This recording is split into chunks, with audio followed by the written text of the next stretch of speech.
Assalamualaikum warahmatullahi wabarakatuh. Perkenalkan, saya Sepertiga dari program studi Sistem Informasi dari kelas FI 402. Di sini saya akan mempresentasikan eh, jawaban dari ujian akhir semester Business Intelligence. Yang pertama, tahapan pengolahan data dalam Business Intelligence. Menurut Rick Sherman dalam buku Business Intelligence Guidebook From Data Integration to Analytics, tahapan pengelolaan data dalam Business Intelligence (BI) itu meliputi beberapa langkah utama. Nah, yang pertama, data sourcing, di mana bisnis analis itu mengambil data dari berbagai sumber, baik internal melalui sistem operasional seperti ERP atau CRM, maupun dari pihak eksternal seperti dari media sosial atau dari data pasar. Kemudian selanjutnya data integration atau integrasi data. Nah, di sini data-data yang diambil dari berbagai sumber tadi itu kemudian digabungkan menjadi satu data yang terpadu. Jadi proses ini dilakukan dengan menggunakan metode ETL, yaitu extract, kemudian transform, download, kemudian data dibersihkan, kemudian juga data ditransformasi. Selanjutnya adalah data storage. Nah, pada proses ini, data yang sudah diintegrasikan tadi dan juga dibersihkan dan dilakukan transformasi, kemudian disimpan dalam sebuah infrastruktur, yaitu data warehouse atau data mart, atau juga dalam beberapa kasus itu data lake. Kemudian data ini disimpan supaya business intelligence itu lebih mudah untuk supaya data itu lebih mudah diakses untuk dijadikan bahan laporan dan juga analisis. Kemudian data preparation. Di langkah data preparation ini, data disesuaikan kebutuhannya dengan kebutuhan analitik. Apanya disesuaikan, yaitu formatnya. Kemudian juga kita lakukan filtering juga, kemudian formatting dan juga kalkulasi derivatif. Selanjutnya adalah data ini itu kemudian dianalisis, yaitu pada proses data analisis dan presentasi. Nah, analisisnya itu bisa menggunakan beberapa tools seperti Power BI, kemudian juga Tableau. Nah, pada proses analisis ini data dianalisa tren dan juga polanya, kemudian hasilnya disajikan dalam sebuah visualisasi yang interaktif dalam sebuah dashboard laporan. Kemudian yang terakhir adalah business decision. Pada proses business decision ini atau pengambilan keputusan ini, output dari analitik itu digunakan untuk mendukung pengambilan keputusan atau strategi dan juga operasional, keputusan terkait operasional. Kemudian uh, insight dari data ini juga membantu dalam proses perencanaan, kemudian efisiensi dan juga keunggulan kompetitif dari sebuah organisasi. Selanjutnya adalah tahapan output data dari BI menjadi decision support. Masih menurut Rick Sherman, tahapan output data dari BI menuju decision support ini dimulai dari transformasi data menjadi insight dan akhirnya keputusan bisnis dan akhirnya menjadi keputusan bisnis. Proses ini dapat dirangkum dalam alur sebagai berikut. Yang pertama adalah data akses dan eksplorasi. Nah, pada proses data akses dan eksplorasi ini, bisnis analis itu mengakses data dari data warehouse, kemudian mulai melakukan exploratory analisis dengan menggunakan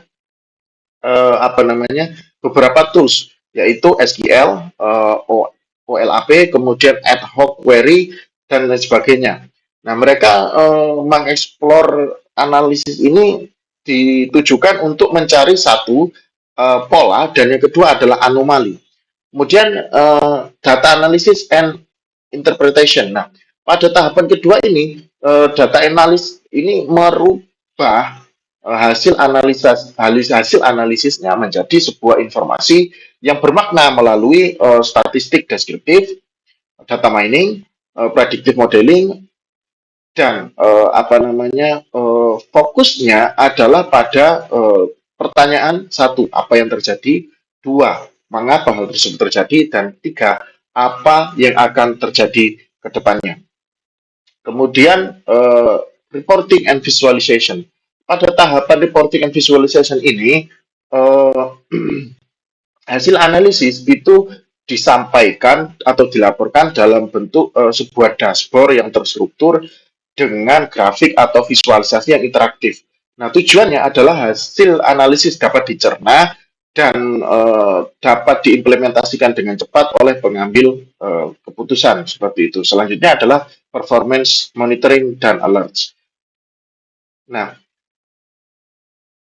dari reporting and visualization tadi itu hasilnya atau turunan dari proses tersebut adalah sebuah KPI atau Key Performance Indicator dan juga metrik-metrik lain yang bisa dipantau secara real time.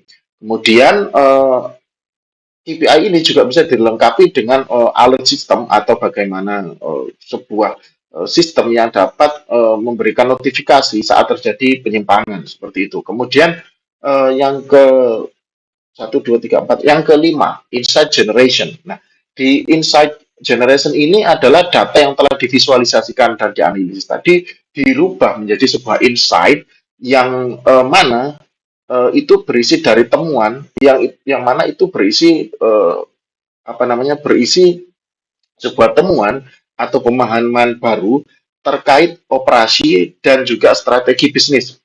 Nah, insight ini bersifat deskriptif, diagnostik. Saya ulangi. Jadi insight ini bersifat deskriptif, diagnostik, kemudian prediktif atau preskriptif. Selanjutnya adalah decision support atau pendukung keputusan. Nah, di decision support ini insight tersebut digunakan oleh manajemen atas untuk mengambil keputusan strategis jangka pendek, kemudian jangka panjang dan juga jangka menengah. Selanjutnya action and feedback loop. Nah, keputusan yang diambil tadi kemudian diuji dalam tindakan nyata yang mana data hasil implementasinya itu dikumpulkan kembali untuk analisis yang lebih lanjut. Tujuannya apa? Untuk menciptakan sebuah continuous improvement atau improvement yang terus keberlanjutan seperti itu. Selanjutnya adalah jenis visualisasi data. Selanjutnya adalah jenis visualisasi data di tabel, keunggulan dan kelemahan. Yang pertama adalah visualisasi bar chart. Bar chart ini bentuknya adalah bar yang terdiri dari beberapa warna. Kelebihannya adalah mudah dibaca dibandingkan mudah dibaca dan digunakan untuk perbandingan antar kategori. Kemudian cocok untuk data diskrit, misalnya data penjualan per produk atau data tiap-tiap kategori seperti itu. Kemudian bisa juga digunakan vertikal dan juga horizontal seperti itu. Tapi kekurangannya adalah atau kelemahannya adalah jenis bar ini tidak cocok untuk menunjukkan tren waktu. Kemudian yang kedua adalah sulit untuk dibaca jika kategori barnya terlalu banyak. Kemudian yang kedua adalah line chart. Nah, pada line chart ini grafik yang ditampilkan adalah garis-garis naik turun yang juga diwakili oleh beberapa warna. Line chart ini sangat bagus digunakan untuk menunjukkan tren dari waktu ke waktu. Jadi dari beberapa rentan waktu ke rentan waktu yang lain itu lebih baik atau lebih cocok menggunakan line chart. Kemudian juga mudah digunakan untuk membandingkan beberapa set sekaligus seperti itu. Tapi kekurangannya adalah tidak cocok untuk digunakan dalam beberapa kategori diskrit seperti kategori yang berhubungan dengan jenis dan juga tipe seperti itu. Kemudian selanjutnya adalah pie chart. Pie chart ini bentuknya lingkaran dan juga berisi irisan-irisan yang di mana itu mewakili sebuah porsi seperti itu. Nah, pie chart ini kelebihannya atau keunggulannya adalah dia ini visualnya lebih familiar dan juga cepat untuk dikenali. Kemudian cocok untuk menunjukkan proporsi per kategori, misal persentase seperti itu. 50%, 40%, dan 30% itu lebih baik divisualisasikan dengan pie chart. Tapi kekurangannya adalah jika terlalu banyak irisan, maka datanya akan semakin susah untuk dibaca. Kemudian tidak ada perbandingan yang akurat juga di pie chart ini. Jadi itu adalah pie chart. Selanjutnya adalah heat map. Heat map ini adalah sebuah eh, visualisasi yang menampilkan sebuah intensitas ya. Jadi semakin gelap gambarnya, maka semakin intens grafiknya di situ. Kemudian heat map ini kelebihannya adalah dia dapat menggambarkan sebuah pola atau intensitas dengan cepat ya, menggunakan kode warna. Kemudian bagus untuk analisis densitas atau performa antar dimensi. Misalnya sales dari region per region dan lain sebagainya seperti itu. Atau juga mungkin kalau yang familiar dengan sepak bola untuk menggambarkan chart keaktifan sebuah pemain juga biasanya digunakan heat map ini. Tapi kekurangannya adalah satu, warnanya itu bisa menyesatkan jika skala warnanya tidak dipahami. Di situ kan ada warna skala biru, biru tua dan sebagainya. Itu skalanya harus dipahami. Jika itu tidak dipahami, maka hasil pembacaannya juga kurang akurat. Kemudian yang kedua adalah data ini kurang bagus untuk data yang nilainya mirip-mirip atau dengan kontras rendah. Misalkan nilai dengan value 21, 22 dan juga nilai-nilai yang mirip. Nah, itu akan sangat susah untuk dibedakan karena perbedaannya hanya sedikit kontras dan yang kontrasnya banyak itu saja. Kemudian yang kelima adalah tree map chart. Kelebihannya adalah tree map chart ini sebelumnya digambarkan dalam bentuk kotak-kotak dengan irisan-irisan seperti itu. Nah, kelebihannya adalah tree map ini menampilkan hierarki dan proporsi dalam satuan tampilan. Jadi hierarkinya ada yang besar, kecil dan lain sebagainya itu secara ada hierarkinya dan juga ditampilkan dengan proporsi dalam satu tampilan yang sama. Tidak seperti pie chart ya. Kemudian juga tree map ini juga hemat ruang dan menarik secara visual. Maksudnya hemat ruang ini kalau kita masukkan ke dalam sebuah dashboard itu akan apa ya, mudah atau gampang untuk diintegrasikan karena bentuknya hanya kotak biasa seperti itu. Tapi kekurangannya adalah tree map ini tidak cocok untuk membandingkan nilai-nilai yang kecil seperti ini contoh. Ini nilai-nilai yang kecil-kecil ini pasti tidak akan terbaca jika tidak ada keterangan di samping dari tree map-nya ini. Kemudian yang kedua adalah eh, yang keenam, eh, ya, yang kelima maksud saya adalah scatter plot. Nah, scatter plot ini bentuknya adalah titik-titik apa namanya tersebar dan scatter plot ini keunggulannya adalah ideal untuk menampilkan hubungan atau relasi antar dua variabel, misalnya harga dan juga jumlah barang yang terjual. Kemudian bisa juga untuk menunjukkan outlier atau sebuah pengecualian mungkin ya seperti itu ya di dalam tabel. Kemudian juga bisa ditambahkan ukuran dan warna untuk analisis multidimensi. Tapi kekurangannya adalah satu, bagi pemula scatter plot ini sangat sulit untuk dipahami. Kemudian yang kedua, scatter plot ini butuh data kuantitatif dan pemahaman statistik dasar. Kemudian yang ketujuh adalah map visualization. Jadi map visualization ini bentuknya adalah seperti map tapi dengan kode warna. Jadi fungsinya atau keunggulannya adalah map visualization ini sangat cocok untuk data yang sifatnya spasial atau data yang sifatnya terikat dengan geografi seperti itu atau lokasi seperti itu. Kemudian yang kedua adalah visualisasinya intuitif dan juga menarik seperti itu karena berhubungan dengan map, jadi kemungkinan orang untuk mengetahui atau tahu lokasinya itu cepat seperti itu. Kemudian kekurangannya adalah satu, eh, My visualization ini my visualization ini sangat-sangat bergantung pada keakuratan data, khususnya data lokasi atau koordinat seperti itu ya. Kalau datanya kurang akurat, maka visualisasinya juga kurang akurat gitu. Yang kedua adalah tidak cocok untuk analisis non lokasi. Misal analisis yang basisnya adalah waktu atau kategori itu kurang kurang cocok untuk visualisasi dengan. Kemudian yang terakhir adalah dashboard. Dashboard ini berisi gabungan antara visualisasi-visualisasi yang lain. Keunggulannya adalah satu, eh, dashboard ini adalah gabungan dari banyak elemen visual dalam satu tampilan yang terpadu dan juga interaktif.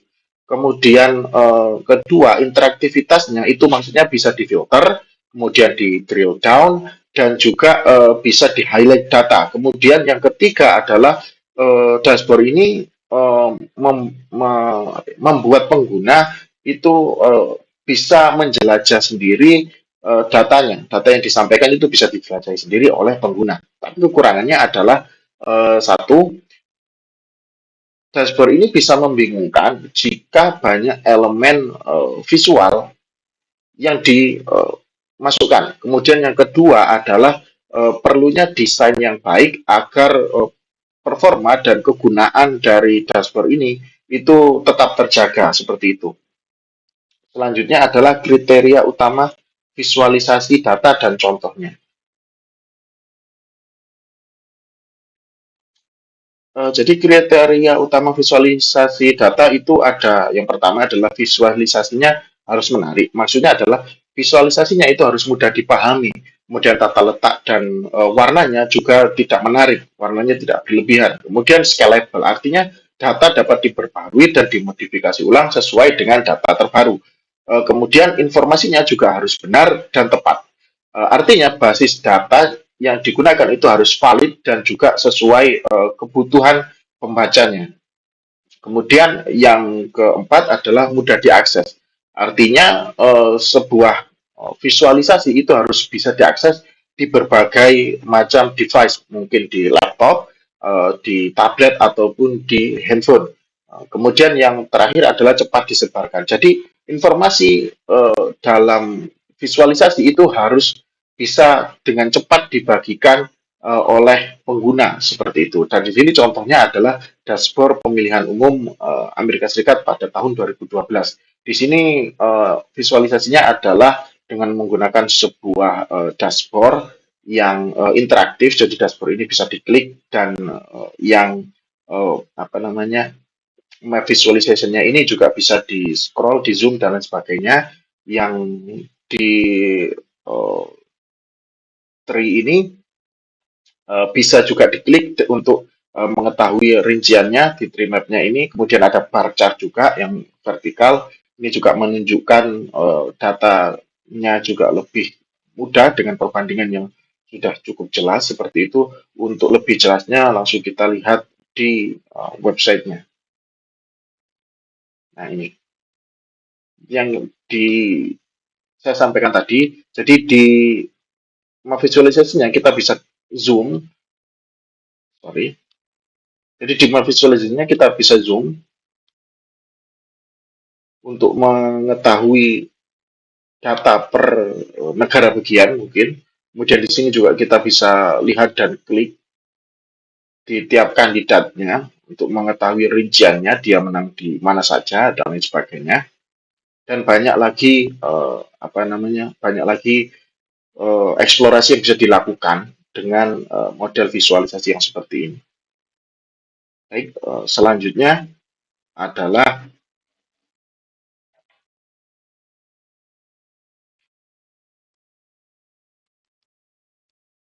selanjutnya adalah instansi yang menggunakan visualisasi data.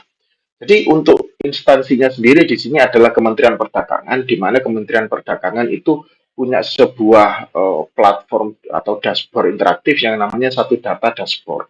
Di satu data dashboard ini Kementerian Perdagangan ini memperlihatkan data dari ekspor impor Indonesia termasuk neraca perdagangannya. Kemudian di situ ada nilai perdagangan, volume per produk, kemudian mitra negara, tren, bulanan dan tahunan seperti itu. Kemudian outcome yang ditampilkan. Nah, outcome-nya itu satu, tren nilai ekspor dan impor. Dashboard yang ada pada satu data ini itu memberikan insight atas pertumbuhan atau penurunan ekspor atau impor dengan eksplorasi komprehensif seperti itu, yang mendukung analisis time series dan juga perbandingan historis. Hal tersebut menjadi indikator untuk melihat ketidakseimbangan perdagangan. Jadi kita bisa melakukan eksplorasi untuk mendapatkan insight berdasarkan nilai historis dan juga time series seperti itu untuk melihat apakah ada ketidakseimbangan antara perdagangannya dan lain sebagainya seperti itu. Yang kedua adalah distribusi mitra dagang. Nah, di dashboard ini kita dapat mendeteksi ketergantungan pada negara tertentu dalam perdagangan global. Kita bisa mendeteksi itu ada atau tidak ketergantungan pada negara tertentu dalam perdagangan global, sehingga dapat membantu perencanaan diversifikasi pasar ekspor. Dan juga di dashboard tersebut juga menunjukkan posisi geopolitik dalam peta dagang global seperti itu. Nah, pada outcome yang ketiga adalah perbandingan bulanan dan tahunan. Nah, pada dashboard ini mendukung analisis pola musiman, siklus tahunan yang bermanfaat untuk evaluasi kebijakan jangka pendek dan panjang dengan mengidentifikasi fluktuasi abnormal atau anomali pasar pada waktu-waktu tertentu seperti itu. Misal ada fluktuasi pada waktu-waktu tertentu atau ada anomali pasar pada waktu-waktu tertentu, mungkin pada saat pemilihan di suatu wilayah nanti impornya akan jauh lebih banyak daripada ekspornya dan lain sebagainya seperti itu. Kemudian nilai tambah. Nah, nilai tambahnya ini terkait dengan beberapa subjek ya atau beberapa kalangan. Yang pertama untuk pemerintah. Dashboard ini itu bisa menjadi decision support system untuk kebijakan tarif, insentif ekspor, dan juga negosiasi FTA. Kemudian yang kedua adalah mempermudah pelaporan kinerja perdagangan nasional secara real time. Yang ketiga adalah memperkuat transparansi dan kredibilitas institusi. Kemudian untuk pengusaha adalah dashboard ini membantu eksportir untuk mengenali pasar potensial baru, kemudian menyediakan data komparatif untuk strategi ekspansi pasar. Kemudian yang ketiga adalah mendukung manajemen risiko rantai pasok global. Untuk publik, nilai tambahnya adalah meningkatkan literasi ekonomi masyarakat, kemudian menjadi sumber referensi terpercaya bagi analisis kebijakan. Kemudian yang ketiga adalah mendorong keterlibatan masyarakat dalam pengawasan data publik. Jadi demikian adalah presentasi saya. Terima kasih. Wassalamualaikum warahmatullahi wabarakatuh.